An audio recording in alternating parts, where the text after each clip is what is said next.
Pemirsa apa kabar? Mari kita ikuti Warta Berita PTS tanggal 28 Mei. Seorang pria di Thailand mengalami frustasi saat merawat ibunya dan tega menghabisi nyawa sang ibu. Hakim sipil menilai tindakan pria tersebut sangat kejam dan menjatuhkan hukuman 20 tahun penjara.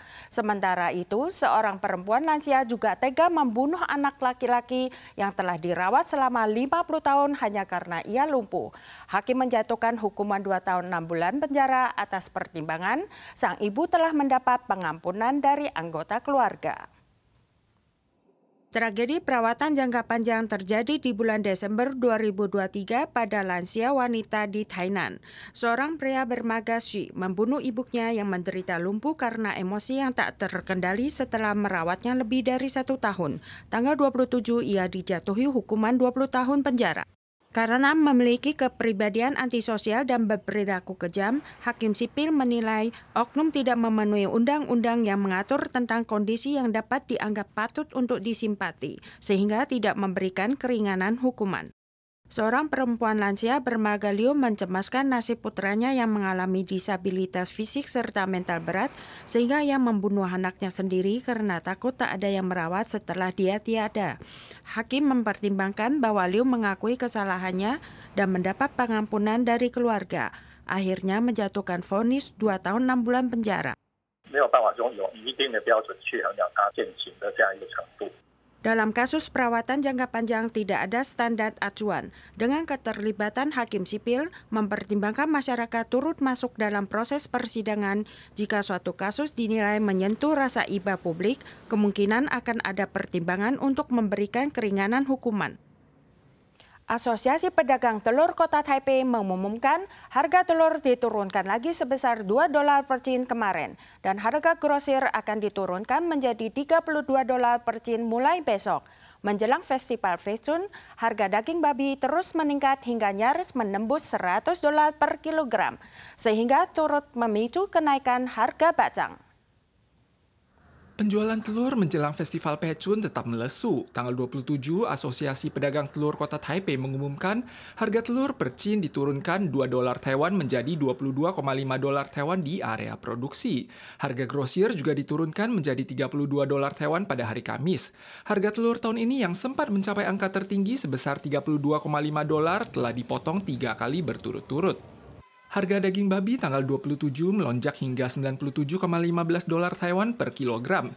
Ada legislator mengatakan harga daging babi menjelang Festival Fescun tahun ini lebih tinggi $6 dibandingkan tahun lalu, yang turut memicu lonjakan harga bakcang. Kementerian Pertanian menjelaskan hal ini disebabkan oleh kenaikan biaya pakan ternak. Pihaknya berupaya untuk mempertahankan harga di kisaran $95 hingga $100 Taiwan.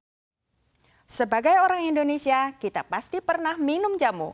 Kini jamu juga sudah tersedia di Taiwan. Ada sebuah toko kecil di sekitar stasiun Taipei yang menjual jamu dengan rasa autentik dan khas Nusantara. Pemilik toko berharap agar jamu bernuansa tropis yang diraciknya mampu memuaskan selera warga Taiwan. Minuman yang saya pesan ini namanya jamu Jokowi. Rasanya agak manis, asam, dan sedikit pedas, namun aromanya sangat harum dan sangat menyegarkan. Anda percaya tidak? Kini jamu juga sudah tersedia di Taiwan.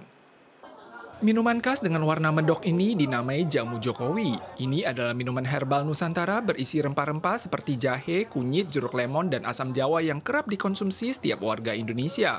Menggunakan istilah asam, manis, pahit, pedas untuk menggambarkan cita rasanya sedikit pun tidak berlebihan. Bagi penggemar jamu, mengonsumsi jamu setiap hari dinilai dapat meningkatkan kesehatan karena kandungan rempah di dalamnya mampu mengaktifkan sel-sel tubuh dan meningkatkan imunitas. Maknanya itu ya untuk orang Taiwan biar tahu itu jamu itu sehat. Pemilik toko minuman ini adalah sepasang suami istri. Sang suami adalah warga Taiwan, sedangkan istrinya merupakan keturunan Tionghoa asal Indonesia. Saat berbulan madu di Bali, mereka tak sengaja mencicipi jamu lokal dan langsung terlena dengan cita rasa unik yang tak terlukiskan. Sejak saat itulah petualangan mereka dengan jamu dimulai. 因为这边我们所在的地点其实就是小印尼街，对，然后这边本来就有很多印尼的移工朋友在这里，周末周日会在这边聚集吃饭。 Pemilik toko menyampaikan alasan ia membuka toko di dekat stasiun Taipei adalah karena berada di dekat Jalan Indonesia yang cukup terkenal. Di sana banyak PMI berkumpul setiap hari yang mencakup 20% dari pelanggannya. Yang mengejutkan, 80% pelanggan lainnya adalah warga Taiwan. Misalnya pelanggan ini, ia pernah minum jamu di Indonesia dahulu kala dan langsung terobsesi dengan rasanya sejak saat itu. Jadi ia sangat gembira saat menemukan toko di Taiwan yang menyediakan jamu dengan cita rasa serupa dengan yang pernah ia cicipi. Toko ini mempekerjakan beberapa imigran baru dan siswa magang Indonesia. Mereka kadang menyelenggarakan kegiatan budaya Indonesia dengan harapan dapat menarik lebih banyak kalangan untuk mengenal negara kepulauan tropis ini. Seneng banget sih, soalnya udah beberapa tahun di Taiwan tuh nggak pernah ketemu jamu gitu. Lewat sajian minuman pelega dahaga dan propaganda budaya Indonesia kepada para pelanggan, warga Taiwan ini bertekad menggunakan bahan-bahan paling segar untuk menaklukkan lidah-lidah cerewet para konsumen agar minuman khas Nusantara ini juga memiliki secercah harapan di bumi Formosa. Senat Prancis meloloskan RUU baru, melarang atlet menggunakan busana bernuansa keagamaan saat pertandingan. Namun kebijakan ini menuai kritik, dinilai memberikan dampak sangat besar terhadap para muslimah yang harus menggunakan hijab dan telah beberapa kali memicu kontroversi di Prancis.